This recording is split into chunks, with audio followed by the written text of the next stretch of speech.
en la Escuela de Arquitectura tienen el agrado de realizar un nuevo evento. Esta vez vamos a presentar a Claudio Aranea, un amigo que es de la generación del 91, tal como profesores como Hernán Ascuy, Mauricio Peso y yo personalmente. Bueno, Claudio quiso hacer una especie de reseña bastante resumida para que ustedes un poco lo conozcan un poco más. Y primero quiero contarles que Claudio participó en el curso de don Jaime Carretón, profesor de nuestra escuela, curso de espacio-tiempo, que fueron unos cursos paralelos, que hubieron muy pocas personas que hicieron este curso. Y que en el fondo este grupo de personas, de alguna manera, empezaron a comprender la teoría, ¿cierto?, y el pensamiento de don Jaime, y de alguna manera fue muy importante después en sus carreras. Luego Claudio entregó su proyecto de título en 1997 y recibió el premio Rodolfo Oyarzún por el mejor proyecto de título, sacó 100 puntos. Su proyecto se llamaba Vivienda en Altura y se ubicaba en la ciudad de Concepción. Claudio también participó de la jornada de reflexión de la enseñanza de la arquitectura, que fue una primera jornada que se realizaron hace mucho tiempo, donde François Mavardi fue un profesor belga que vino a enseñar todo lo que era el tema de la arquitectura desde el punto de vista de la pedagogía. Claudio con otros profesores, con la mayoría de los profesores de nuestra escuela, participó en esa jornada en Chillán. Luego él fue profesor de primer año, taller 1, el 98 hasta el 2001, fueron 3 años de experiencia. Y ahí él viajó a Inglaterra a realizar su doctorado. Doctorado en la Escuela de Arquitectura.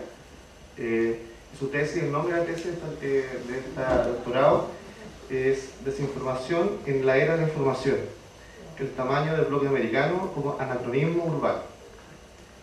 Y en este momento Claudio vuelve, ¿cierto?, este año a la Escuela de Arquitectura y se integra al programa de posgrado del CONICET.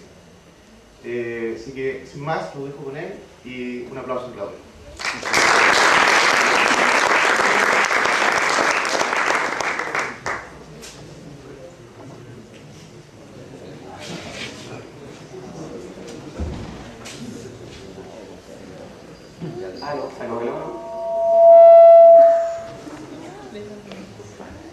Gracias, Nico. Hola a todos. La escuela se llama Arquitectura.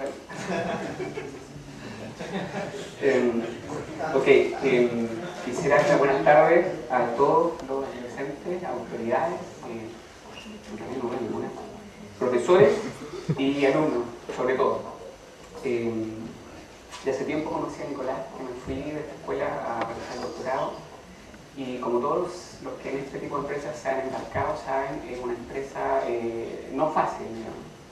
Por lo que volver siempre es motivo, o no puede ser sino motivo de alegría y gratitud hacia toda la gente que apoyó esto desde el comienzo, porque en realidad sin la ayuda de la escuela, más bien de la universidad, esto no habría sido posible. Tenía pensado unos agradecimientos al rector, pero no está. Pero él estuvo desde el comienzo, con Héctor Gaete, así como muchos colegas ahora, y amigos que están aquí presentes, me vieron, ¿cierto?, desaparecer en el horizonte. Y bueno, y ellos también me esperaron por mucho tiempo. Yo les agradezco a todos su paciencia y espero que hayan perdonado todas las falsas alarmas de retorno que tuvieron. También, como ocurre con estas ausencias largas, hay los rostros desconocidos, por supuesto, que superan a los conocidos. Y de todos los desconocidos hay un personaje, digamos, que brilla por su ausencia, que Nicolás se encargó de mencionarlo, que es el rostro pálido, ¿cierto?, de Jaime Carretón, a quien no alcancé a despedir, y por razones que irán saltando la luz en el transcurso de esta charla, me parece justo, digamos, dedicarle este encuentro a su memoria. Y también quisiera dedicar de forma especial a todos los recién incorporados, ¿cierto?, reclutados en esta entretenida pero difícil empresa que es esto de la arquitectura, de los alumnos de primero, de segundo, que por aquí andan, que puede que sean los de mayor cantidad, para ustedes también vaya todo esto. Ahora, haberle puesto protofenómeno arquitectónico a esta charla en realidad no es ninguna extravagancia como podría pensarse, sino que por el contrario es un objetivo claro del cual pretendo hablar claro hoy día y del cual diré solo un momento a manera de introducción que dice relación con el leitmotiv de dos de los gigantes de la odisea arquitectónica, ¿cierto? Que tuvieron ambiciones muy similares, buscaron lo mismo y sin embargo jamás se conocieron, fueron contemporáneos y nunca se conocieron. El nombre del primero es Le Corbusier, probablemente siendo uno de los más grandes arquitectos de todos los tiempos, y al mismo tiempo, y este es el aspecto trágico de Le Corbusier, ¿cierto? Probablemente uno de los peores urbanistas de todos los tiempos. Este gigante dijo: la arquitectura debe comenzar en su propio dominio por el principio. Y el nombre del segundo es Hans van der Laan, un monje benedictino que, a diferencia de Le Corbusier, realizó uno de los descubrimientos, varios descubrimientos muy importantes de la teoría arquitectónica, a fuerza no de viajes, digamos, ¿cierto?, por el mundo, sino más bien a fuerza de una obsesión que él tenía por el tamaño de las cosas que pueblan el espacio y más bien por cómo las percibimos. Una obsesión que él mismo se encargaba de aclarar, no muy distinta a la obsesión que tiene un pintor, por ejemplo, por el color. Van der Laan decía: en arquitectura debemos comenzar de nuevo por el comienzo, por el principio. Y es hacia este principio de principios, ¿cierto?, origen de orígenes, que en esta charla, en definitiva, hacia el fenómeno arquitectónico, que en esta charla clase, ¿cierto?, se quiere ensayar volver. Y si logramos ilustrar siquiera, si logramos siquiera un leve atisbo de lo que esto significa, esto habrá cumplido su objetivo con creces. Para hacerlo de la manera más ágil posible, voy a minimizar citas, digamos, no voy a tratar de hacerla no muy engorrosa, para concentrarme en un par de nombres claves, ¿cierto?, que irán guiando lo medular de la exposición. Y una pregunta que ojalá quedaran para el final. Si alguno de los que aquí está presente, digamos, tuvo clase conmigo durante los años que me correspondió desempeñarme como profesor, se recordará que me apoyé de forma recurrente en la metáfora de la odisea como un medio efectivo para inspirar en el estudiante y en mí mismo el coraje, ¿cierto?, y el entusiasmo que yo siempre he considerado necesario para enfrentar las tareas que la arquitectura, que la era en general, ¿cierto?, demanda de nosotros, arquitectos o aspirantes, según sea el caso. Cuando digo era, digo de manera inequívoca la era de la información. Y cuando digo odisea, no me refiero tanto a la odisea homérica como a la metáfora potente que ella contiene. Lejos de una aventura ordinaria, una saga de proporciones cósmicas, ¿cierto?, cuyo principio casi se nos pierde en la autora de nuestra memoria y cuyo final ni siquiera vislumbramos. Es decir, la odisea entendida como la vida misma. Ahora, la odisea que me interesaba y que me interesa aún, por supuesto, sigue siendo la odisea arquitectónica en la que estamos embarcados, puesto que había en esta saga un olvido fundamental, yo diría casi una amnesia, que nos tiene, que ha llevado a una crisis, ¿cierto?, que se ha manifestado en dos escenarios polares, característicos y caricaturescos. Por un lado, ha llevado a un estado de complacencia tal en donde ya nadie sabe de qué se trata el fenómeno arquitectónico, o bien nadie quiere saber de qué se trata el fenómeno arquitectónico. El tenor subyacente de este escenario podría quedar caracterizado por el eslogan: arquitectura sin arquitecto. Y por el otro lado, ha llevado a un estado de arrogancia y nihilismo que nos tiene padeciendo una variación del síndrome del rey Midas que yo les hablaba tiempo atrás. Eso de que la creencia de que cuando nos titulamos como arquitectos o realizamos máster o recibimos nuestro doctorado, nos transformamos así por arte de magia en arquitectos, y por lo tanto todo lo que hacemos y tocamos desde entonces como oro arquitectónico, ¿cierto? Es arquitectura, en definitiva. El tenor subyacente de este escenario podría ser en jerga nietzscheana, kantiana, algo así como: la arquitectura es lo que yo interpreto o represento por arquitectura, puesto que en última instancia la verdad yace en mí y no en el objeto o en mi percepción de él. O sea, en otras palabras, la arquitectura es lo que yo quiera. Ahora, esto que digo aquí, lo digo y es importante aclarar, lo digo de forma alguna sin desmerecer la práctica profesional, ¿cierto?, sino más bien el estado anímico con que normalmente esta se enfrenta. Estos escenarios, como les decía, son sin duda caricaturas. Pero yo les pregunto, ¿qué es una caricatura si de una manera sana, ¿cierto?, y a la vez grotesca, de desenmascarar una irrealidad que quiere pasar por realidad? Yo creo que la realidad o el estado actual de la arquitectura fue caracterizado de forma bastante honesta por Pérez, Aravena y Quintanilla en su libro Los hechos de la arquitectura, cuando escriben, leo textual: no tiene demasiado sentido preguntarse qué es la arquitectura, como si ella naciera con nosotros o más exactamente con nuestra pregunta. La arquitectura está allí en las obras que se conservan enteras o en ruinas, en proyectos, en bocetos, en escritos. No cabe inventarla sino interpretarla y reconstruirla. Más sentido tiene entonces preguntarse por lo que la arquitectura ha sido. Digo de forma honesta, porque esto en realidad no es otra cosa que una declaración de principios, de los principios que subyacen la enseñanza no solo en la Universidad Católica, sino que en la mayoría de las universidades del mundo, que en el fondo de los fondos no conciben otro origen para la arquitectura que no sea el estudio de obras ya construidas. El caso es que a raíz de este olvido fundamental al que me refiero, nosotros, héroes o antihéroes de esta odisea, nos encontramos hace mucho ya tiempo en la más completa y absoluta deriva. Yo diría casi un encallamiento. Y el barco hace y hace más agua. Esto que aquí afirma fue, por ejemplo, en el fondo, en el hecho simple de que del fin de la era de los tratados nadie ha sido capaz de determinar con rigor científico, ¿cierto? O rigor. ¿De qué se trata el fenómeno arquitectónico? Ni hablar del fenómeno urbano. Y los resultados, yo creo, al menos en la arquitectura, están a la vista de todos. Somos un gremio desorganizado y a consecuencia de lo cual padecemos de una cesantía endémica. De la diferencia de los médicos, ¿cierto? Con quienes siempre nos resulta tan importante compararnos, no tenemos cómo medir los signos vitales de la arquitectura. No tenemos cómo medirle el pulso. Como resultado, no se nos mueren pacientes, pero sí se nos han muerto comunidades enteras. Y el resultado de esto, a consecuencia de esto, se ha perdido toda fe, tanto en el arquitecto como en el urbanista. Ahí la consigna arquitectura sin arquitecto, o para el caso ciudad sin urbanista. Yo al menos estoy convencido que la actual crisis de nuestra disciplina de larga data, ¿cierto?, obedece a causas bastante más profundas que la bullada sobrepoblación de arquitectos. Causas que de hecho deben buscarse en el proceso de enseñanza mismo. El objetivo fundamental entonces de este ejercicio de visualización de la odisea, sobre la odisea arquitectónica, no ha sido otro que ayudar a refrescar la memoria con el fin como de actualizar la cartografía, nuestra cartografía, y poder en definitiva reorientar la marcha.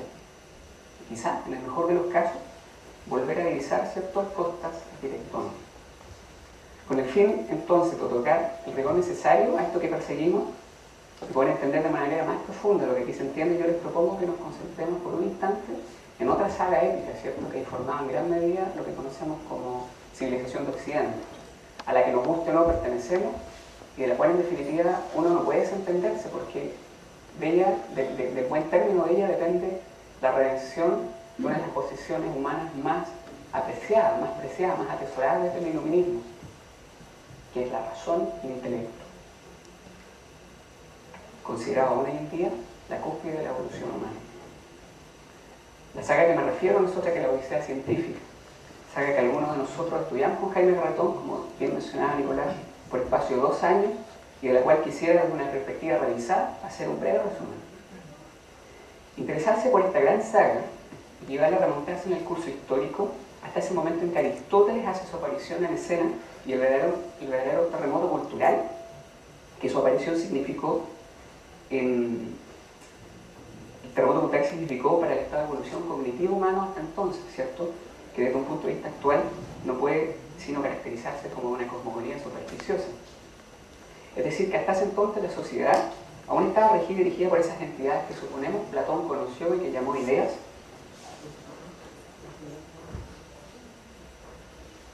y que las sagas posteriores y anteriores de todos los tiempos han llamado por el nombre de dioses. El encuentro entre estos dos titanes y el impacto profundo que esto significó en la biografía de Occidente fue consignado de la manera más bella y imaginable por ese otro titán de la odisea pictórica que fue Rafael en la escuela de Atenas. Fue la fotografía del alma del mundo, ¿cierto?, que allí registrado el momento en que la humanidad cesa de buscar, o por el caso recibir, el conocimiento por la vía extrasensoria, o por la vía de la revelación, para dar inicio a una búsqueda de manera autónoma en un mundo hasta entonces misterioso y negligido, que era el mundo sensorial o el mundo de la materia.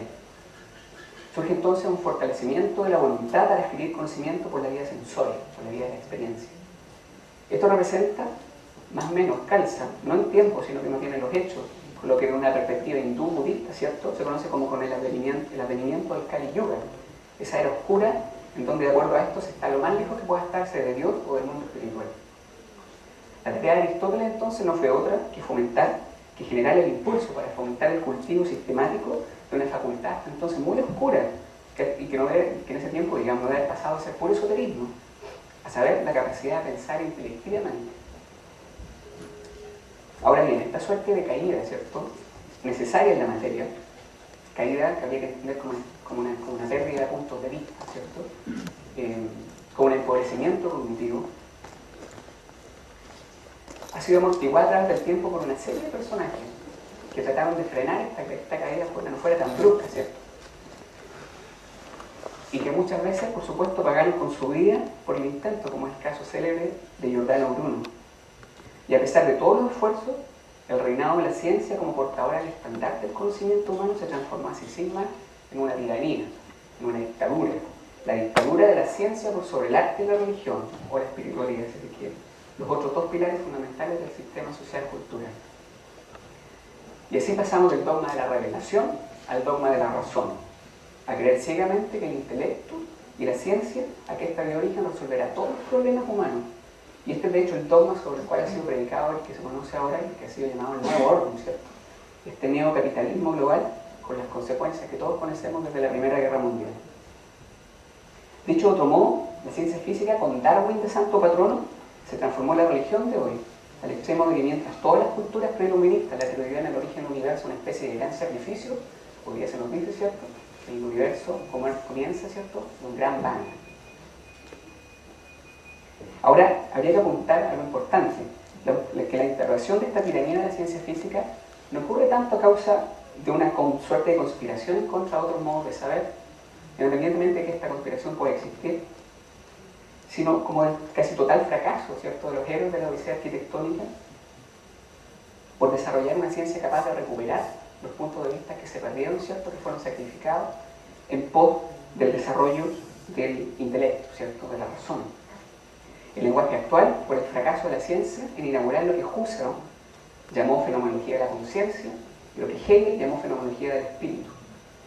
Este fracaso, de hecho, se transforma en fatalismo con Kant, cuando éste declara, ¿cierto?, que el ser humano jamás podrá conocer la cosa en sí. En jerga cartesiana, que el abismo entre la red extensa y la red cogita jamás podrá ser sorteado. Una cualidad que de hecho aparece cuando se cumple el sueño cartesiano de medir la materia, sus partículas más elementales, y se descubre que no existe un ladrillo cósmico como pensaba Descartes, sino que se descubre la dualidad de una partícula, por lo que este fracasado piqueo, ¿cierto?, en la materia no fue sin consecuencia, puesto que cuando se toca a fondo y la materia se descompone en sus partículas más elementales, se descubre, para horror de los físicos, y aquí es donde Jaime siempre golpea la mesa, ¿cierto?, es que detrás de la aparente solidez de la materia no hay materia, sino que hay un vacío, el famoso vacío cuántico. Lo que es peor, un vacío informado, inteligente, que hace que cuando el físico espera una partícula aparece una onda, y cuando espera una onda aparece una partícula, casi como que si leyera las partículas le llevan la mente al científico. Y de este modo la materia, entonces, donde se busca resolver todos los enigmas de la existencia, ¿cierto?, le juega una suerte de muy mala broma, una broma de mal gusto al intelecto. O si se prefiere, le juega una jugada maestra. Lo pone en jaque, y así en jaque lo tiene hasta el día de hoy.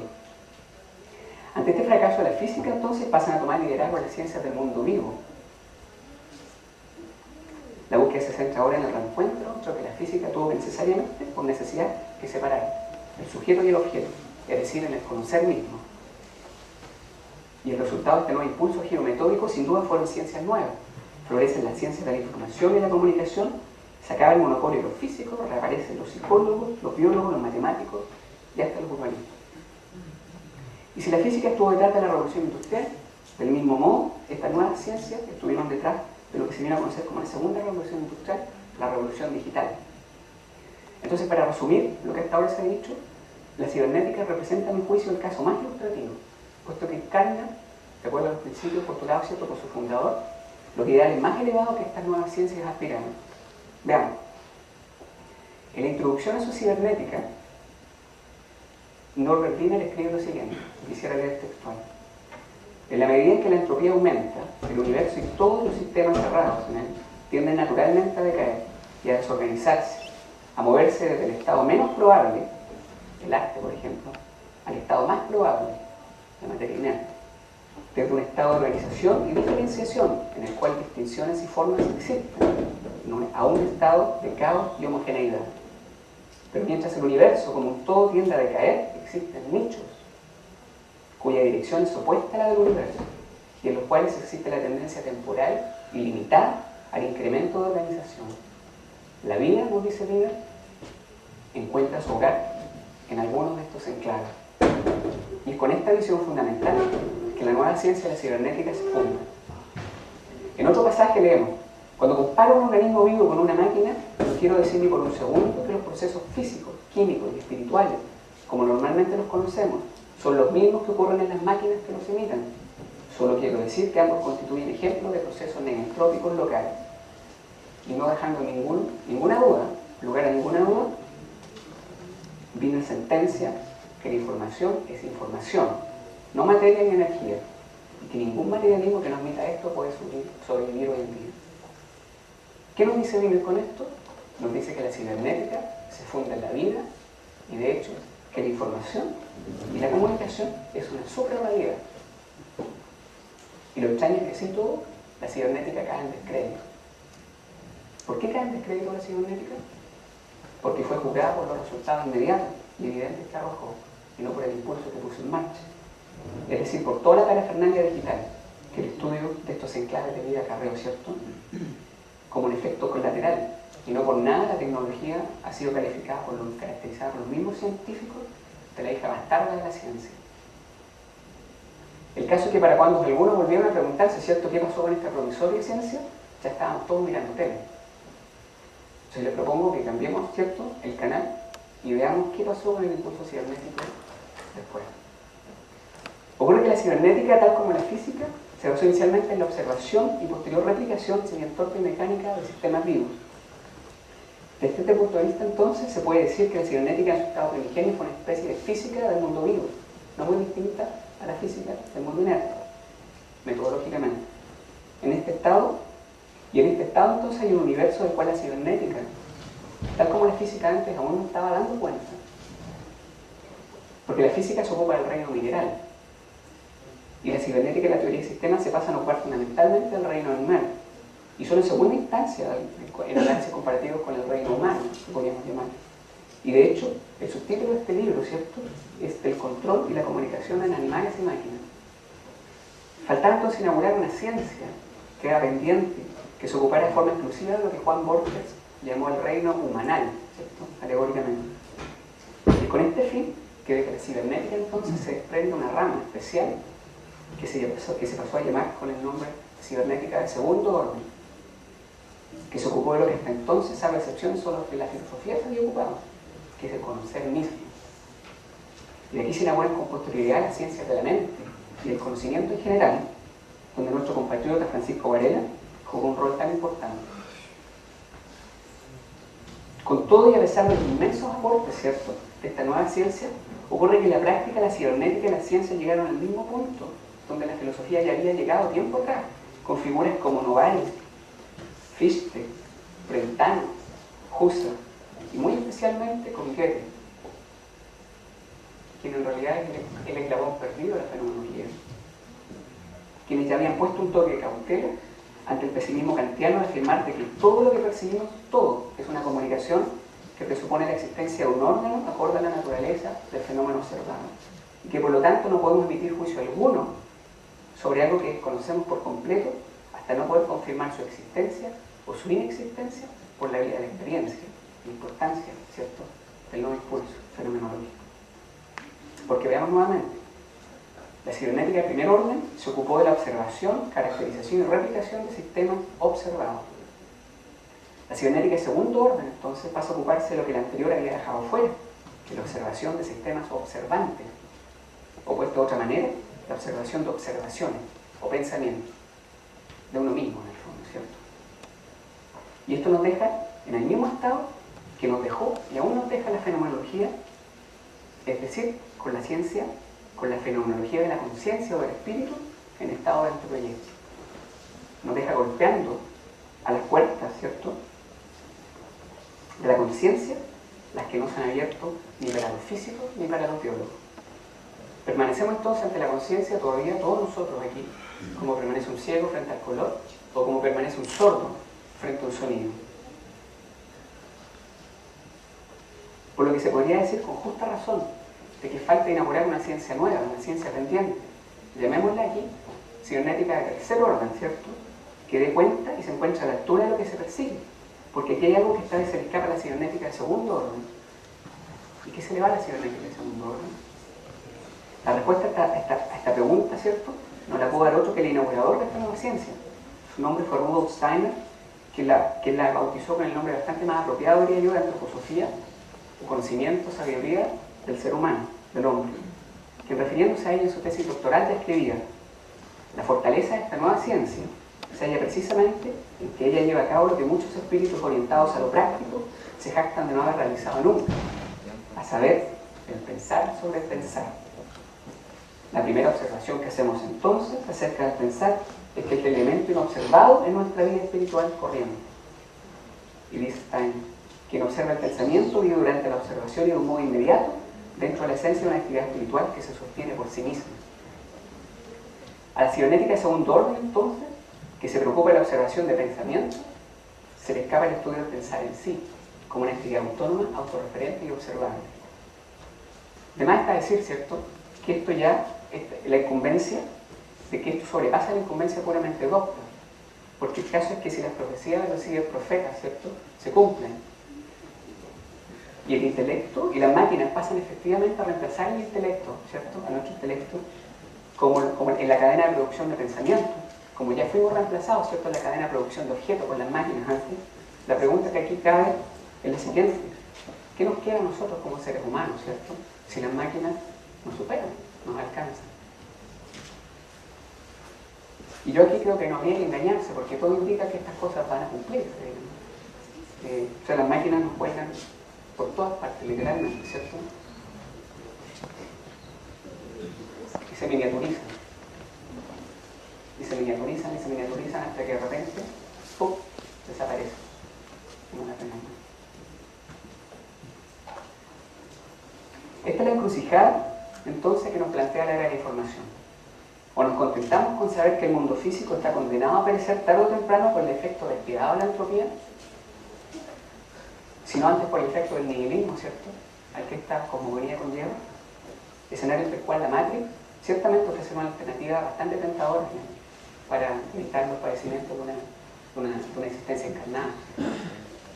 O sin desechar nada, le prestamos un oído desprejuiciado a los cibernéticos de tercer orden, quienes nos dicen que tal como se requiere educación y disciplina para desarrollar el intelecto, del mismo modo se requiere disciplina y educación para desarrollar aquellos órganos que nos permitan desarrollar paulatinamente la fenomenología de la conciencia que se persigue hace tanto tiempo, ¿cierto?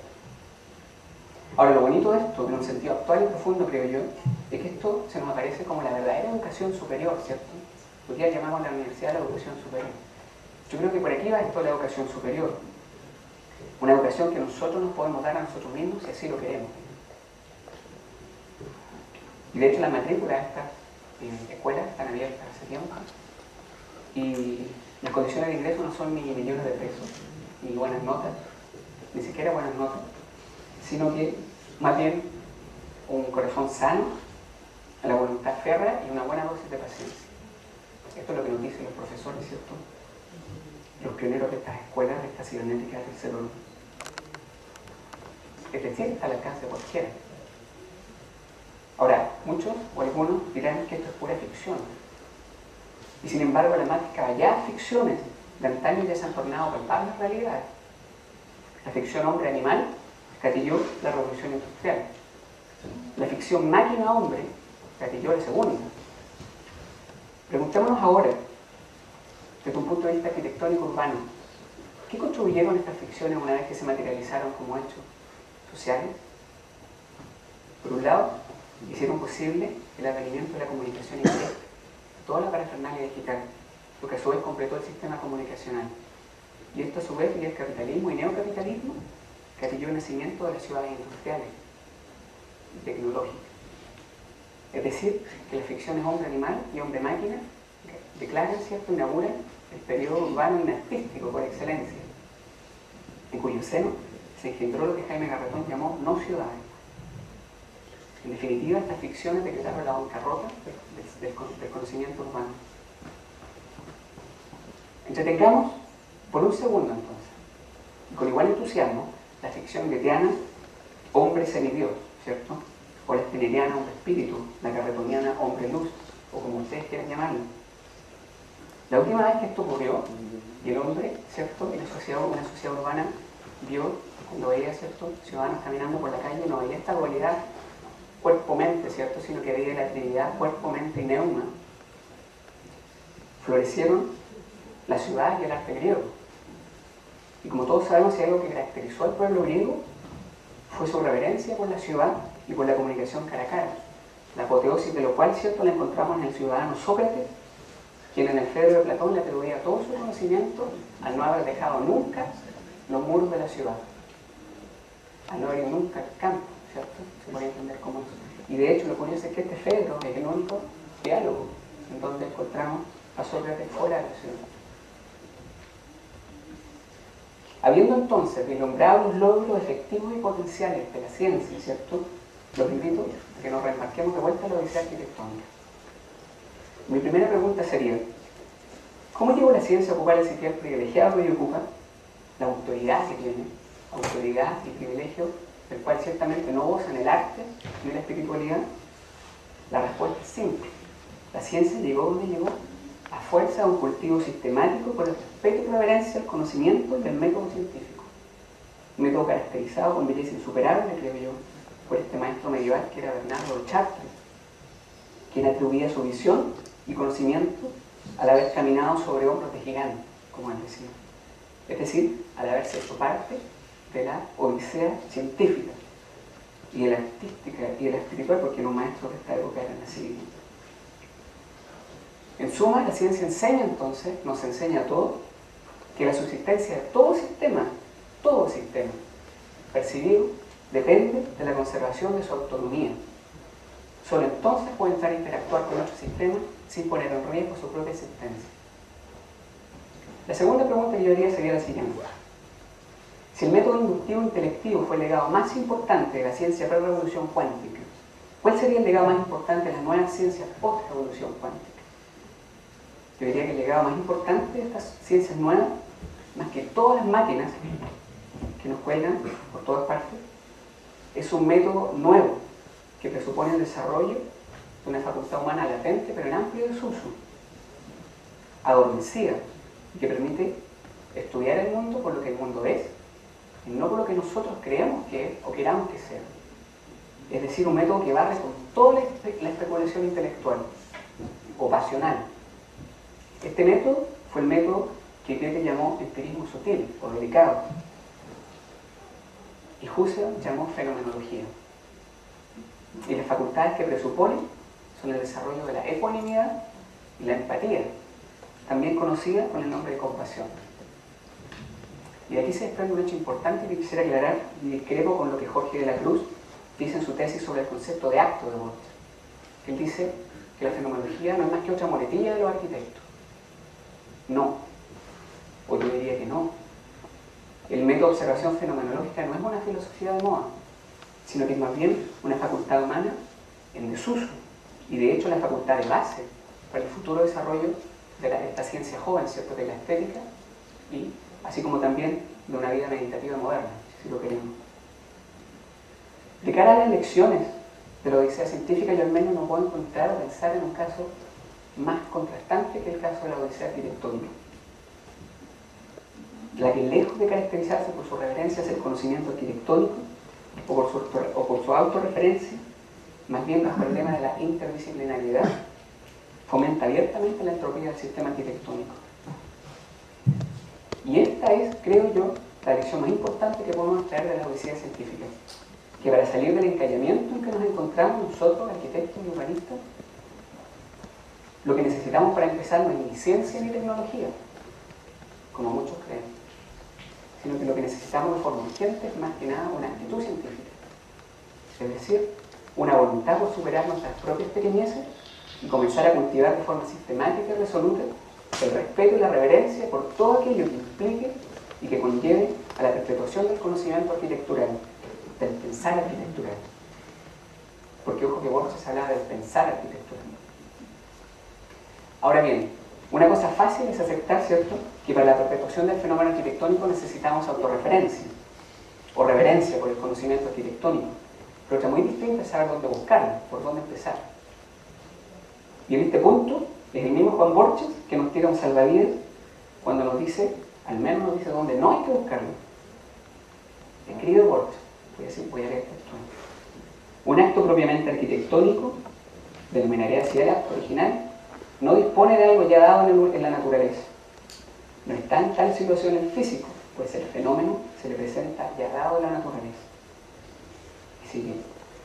El acto arquitectónico propiamente tal, con todo denodado en el universo natural, no es un invento, sino que un descubrimiento. Con tal, aparece inusitado, pues antes de ocurrir no hay indicio de observación posible y aparece como un efecto de causas desconocidas. La consecuencia ontológica de estos dos postulados reunidos es que un acto arquitectónico que provenga de otro acto arquitectónico ya realizado, es decir, una obra de arquitectura ya hecha, como es el caso de toda copia, es un acto fallido, un error en el origen, en el ser mismo. Eso decía Borges. Yo creo que la importancia de este texto, ¿cierto?, lapidario como todo lo de Borges, es que barre con dos de las conjeturas de más profundo arraigo en la enseñanza y en la práctica de la arquitectura. La creencia, primero, de que las leyes de la arquitectura yacen implícitas en el orden natural y que podemos llegar, extraerlas y traspasarlas a la arquitectura. Por un lado. Y por el otro, la creencia, yo más bien diría el dogma, de que el conocimiento arquitectural proviene del estudio de la arquitectura construida. Creencia también aplicada, por cierto, a la ciudad, al urbanismo, y de hecho Space Intact, el cuerpo teórico urbano de mayor impacto en la última década, se funda en la convicción de que las leyes de arquitectura de la ciudad provienen necesariamente del estudio de estructuras preexistentes, de una suerte de extracción de leyes subyacentes, o si ustedes quieren, como ven, antropología de la ciudad. Y aquí arribamos por fin al olvido de que yo les hablaba en un comienzo. A mi entender, la causa primaria de todos los males hoy en día. Podemos. Puesto que si concordamos con Goethe, con Borges, con Van der Laan, con Gabertoni, con tantos otros que nos dicen que la arquitectura, el universo urbano y el arte en general no es naturaleza, sino que una segunda naturaleza, un orden artificial, hecho por el hombre en un momento determinado, cuando este se hizo necesario, con el fin de complementar la naturaleza, ¿cierto?, de completarla.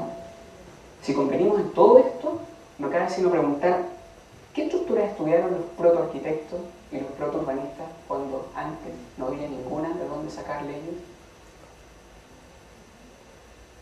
Quiero decir con esto que hay un estudio fundacional subyacente en todos los grandes tratados arquitectónicos, desde Vitruvio, pasando por Alberti, Palladio, Laugier y otros, todos apologistas de la tríada, a propósito, que han permanecido en estado tácito y no explícito. Hay un estado original, hay un estudio original subyacente que no aparece en el tratado declarado. Porque en este punto, si Cyril Hiller, el fundador de Space Intact, yo creo que tiene toda la razón cuando él dice que históricamente la teoría arquitectónica y urbana ha sido muy fuerte a la hora de prescribir, pero muy, muy débil a la hora de potenciar el análisis, de analizar. Con lo que Hiller en el fondo está diciendo que los tratados arquitectónicos nos diferencian mucho, digamos, para el caso, por ejemplo, de los 10 mandamientos. Es decir, aparecen, ¿cierto?, como una suerte de revelación. Ahora, por fortuna, todavía se creen los mandamientos, ¿cierto? O sea, cualquiera sabe que matar a alguien es malo. Pero arquitectos y urbanistas ya hemos perdido como toda la fe, y con justa razón, creo yo, en todas las prescripciones arcaicas, digamos, en todo, y de hecho existe como una antipatía natural hacia todo lo que signifique observancia de leyes, ¿cierto? Y de alguna manera submisión, aceptar que no sabemos. Y el problema está, creo yo, que por un lado renegamos, pero por el otro no ponemos nada sustancial en su lugar. Y aún Le Corbusier, quien advertía, ¿cierto?, que la arquitectura debe comenzar por el comienzo en su propio dominio. Si Le Corbusier ya estaba abogando por la autorreferencia de la arquitectura. Le copiamos la forma y no el método.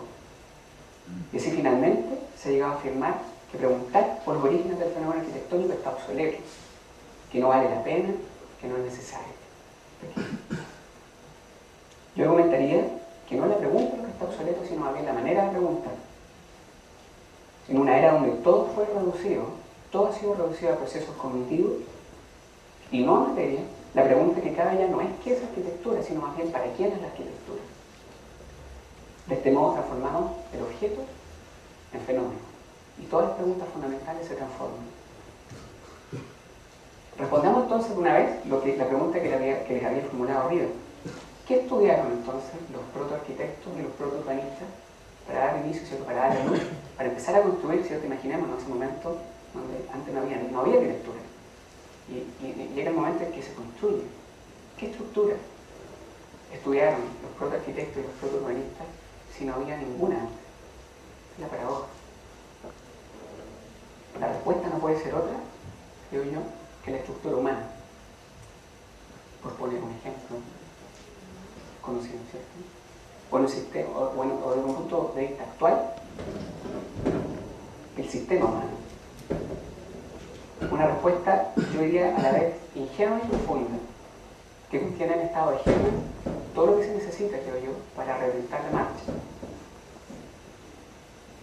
Que además calza con los resultados que una encuesta, ¿cierto?, que yo les hablaba tiempo atrás, que he ido conduciendo por varios años ya, en silencio, por supuesto, y que dice, que arroja como resultado que el consenso más universal que habla de encontrar entre arquitectos, ¿cierto?, de todo el orden, es que la arquitectura es para seres humanos, por seres humanos, con seres humanos.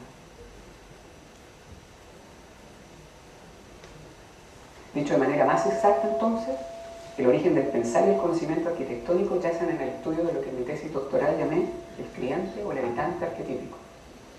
Es decir, no un estudio vago de la naturaleza humana, sino que en un estudio de esta naturaleza necesidad de un objeto, ¿cierto?, que permita su subsistencia en medio de una naturaleza hostil, que permita la autorreferencia y en definitiva la perpetuación de la existencia humana, como lo decía Van der Laan. En necesidad de una segunda naturaleza. Es este estudio primordial del habitante arquetípico que precede, subyace y da origen a toda obra de arquitectura, o más bien debería, el que ha de llamarse protofenómeno arquitectónico. Y muy probablemente, quien haya calado más hondo en este estudio, sí, por supuesto, haberlo llamado nunca así, fue Van der Laan. ¿Qué nos dice Van der Laan del protofenómeno arquitectónico? Voy a abreviar. Nos dice, así sin mediar mayor explicación, en las primeras páginas, ¿cierto?, de su tratado, que el cliente o el habitante arquetípico posee una naturaleza triple, que somos habitantes de 3 mundos y que por lo tanto la arquitectura debe dar cabida a estas 3 dimensiones del ser humano. Rompe de una, ¿cierto?, con la dualidad espacio-forma a la que estamos tan acostumbrados y restablece o reactualiza la tríada, ¿cierto?, ante la tradición de la tríada. De una perspectiva fenomenológica, donde Laan nos dice que la demanda del habitante arquetípico, en tanto ser ternario entonces, es triple, y que de hecho percibimos la arquitectura construida a 3 distintos niveles, que percibimos el espacio arquitectónico a través de nuestra capacidad para desplazarnos, percibimos la forma arquitectónica a través de nuestra percepción visual y percibimos el tamaño arquitectónico a través de nuestro intelecto. Esto último representando las contribuciones más importantes de Van der Laan, porque esto no es otra cosa que ese número especial del que hablaba Borges, que no es geométrico ni aritmético, sino que un número especial que simboliza un mundo especial que él llamó número plástico. Lo que nos llevaría entonces al corolario de que una arquitectura que no presta atención a este número nos deja intelectualmente sin techo, por decirlo así.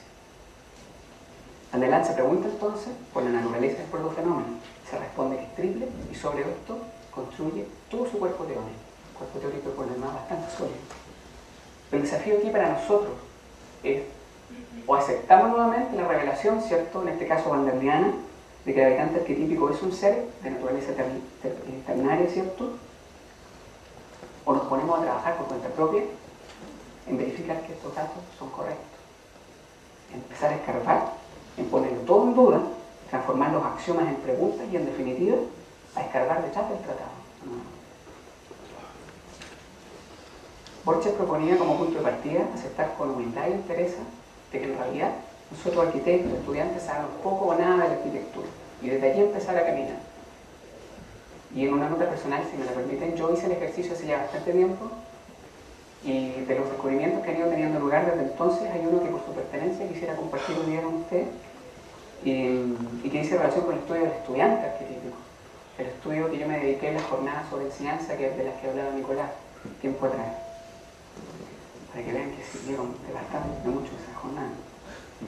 Este estudio del protofenómeno educativo, llamémoslo así, reveló primero que nada que la enseñanza en su sentido verdadero, el de guiar y acompañar el desarrollo humano con conocimiento y no el de imponer un conocimiento, presupone el conocimiento de la naturaleza humana, así en su sentido más amplio, que no es lo mismo enseñar a un niño de 3 años que a otro de 7 o a otro de 9. Un estudio fundamentalmente centrado, ¿cierto?, en quienes abordaron este problema, fundamentalmente Piaget, Montessori y Steiner, reveló que la naturaleza humana esencial se desenvuelve durante los 3 primeros sexenios de la vida humana, 7, 14 y 21 años. Desde el nacimiento a los 7 años, esto es de Chillán, para los que se acuerdan, ¿no? Está desempolvado. De los 0 a los 7 años desarrollamos una finalidad fundamentalmente introspectiva. El tenor subyacente de esta etapa dice que el mundo es bueno y por lo tanto imitamos religiosamente. Prima en nosotros la actividad del sistema metabólico, aprendemos haciendo. En esta etapa la educación intelectual es la ruina del niño. Y dejémoslo ahí. En síntesis, durante nuestro primer sexenio de vida desarrollamos lo que se podría denominar un pensar volitivo. En el segundo sexenio, que corre de los 7 a los 14, experimentamos el despertar de nuestra vida emotiva. El tenor subyacente de esta etapa dice que el mundo es bello y por lo tanto vivimos siempre en movimiento en el presente y en nuestra fantasía, en nuestra simpatía y antipatía. Construimos un mundo que tiene sentido solo para nosotros. En suma, durante nuestro segundo sexenio de vida desarrollamos nuestro pensamiento emotivo. Y el tercer sexenio corre de los 14 a los 21, ¿cierto?, en donde comienza recién el desarrollo sistemático de nuestra capacidad intelectiva. Desde un punto de vista iluminista, ¿cierto?, darwinista, aquí estaríamos alcanzando el pináculo de la evolución humana, ¿cierto? El resto de nuestra vida no es más que un infinito refinar intelectual. El tenor básico que subyace este sexenio dice que el mundo es verdadero y por lo tanto creemos, o por lo menos queremos creer. Se sigue casi como el intelecto y la ruina del niño en este sexenio es la mentira. De aquí tiene esta etapa, ¿cierto?, entonces abunda la crisis con el principio de autoridad, por las que yo creo todos hemos pasado. En suma, entonces, durante este tercer sexenio desarrollamos el pensamiento intelectivo. La razón por la que quise traer esto, ¿cierto?, son en realidad 3 razones. La primera, porque en este estudio, ¿cierto?, está implícito necesariamente el estudio de la naturaleza humana en su sentido más amplio, que nos confirma en un principio de que la naturaleza del habitante o el cliente arquetípico sería efectivamente ternaria, que hablaba Van der Laan, y que de hecho existe una correspondencia directa entre las facultades desarrolladas en cada sexenio, cerebro cognitivo, emotivo, intelectivo, y la experiencia arquitectónica triple, descubierta por Van der Laan. Segundo, porque revela la naturaleza educativa o formativa de la arquitectura, un espacio arquitectónico que cultiva nuestra voluntad, una forma arquitectónica que cultiva nuestra vida anímica y un tamaño que cultive nuestra facultad intelectiva. Y tercero, porque llevado hasta sus últimas consecuencias nos deja con el potencial de dar el paso que ni Van der Laan ni Van der Laan ni Borges dieron, pero que Garretón sí dio, que es el estudio del ciudadano arquetípico, del protofenómeno urbano.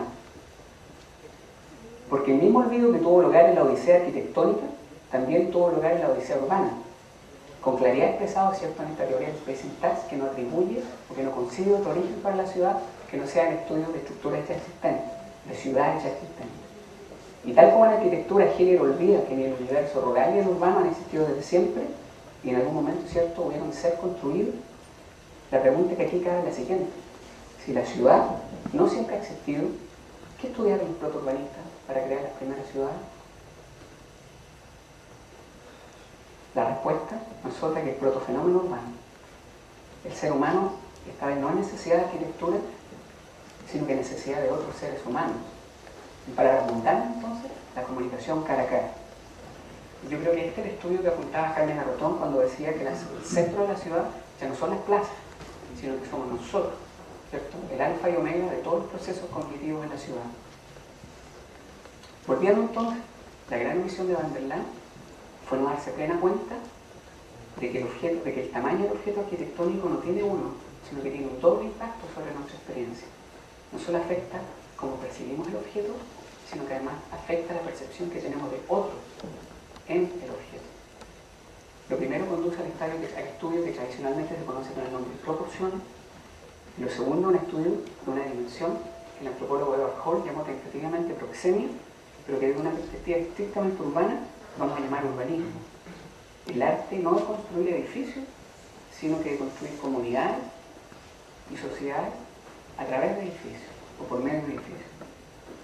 De este modo, así como la demanda primordial del cliente arquetípico es por objetos arquitectónicos comunicantes que lo acojan en plenitud, la demanda del ciudadano arquetípico es por un espacio urbano que promueva y fortalezca la comunicación cara a cara en toda su complejidad, por una estructura urbana potente capaz de sostener el potencial comunicativo.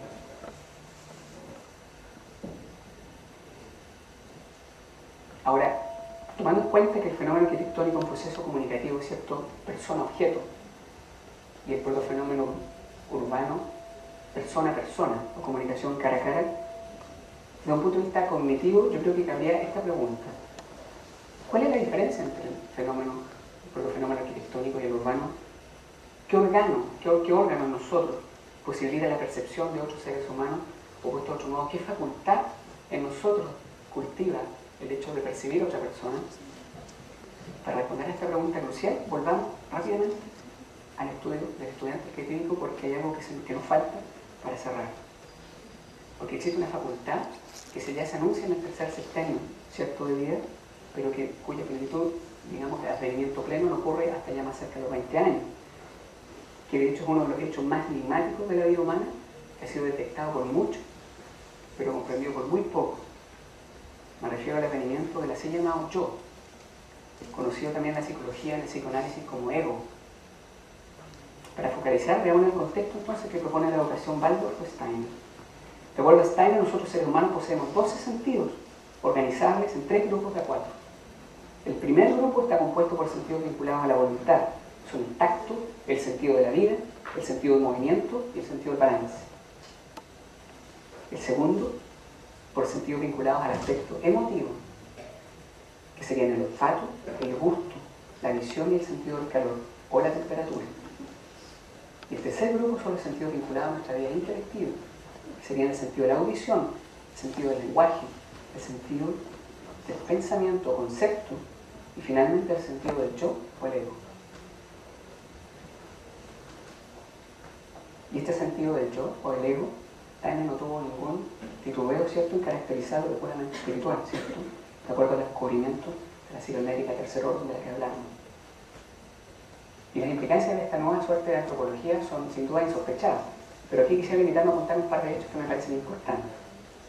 Primero, que mientras que muchas veces algunos sentidos permanecen inactivos, ¿cierto?, por falta de estímulo, en el caso de la comunicación cara a cara, desde el primer ¿cierto?, choque de manos o del beso, ¿cierto?, en adelante, todos los sentidos están activos, sin excepción. Y segundo, y esto es lo destacable aquí, que Steiner caracteriza el primer grupo de sentidos como sentidos físicos, el segundo como sentidos emotivos o del alma, y los últimos 4 como sentidos sociales espirituales.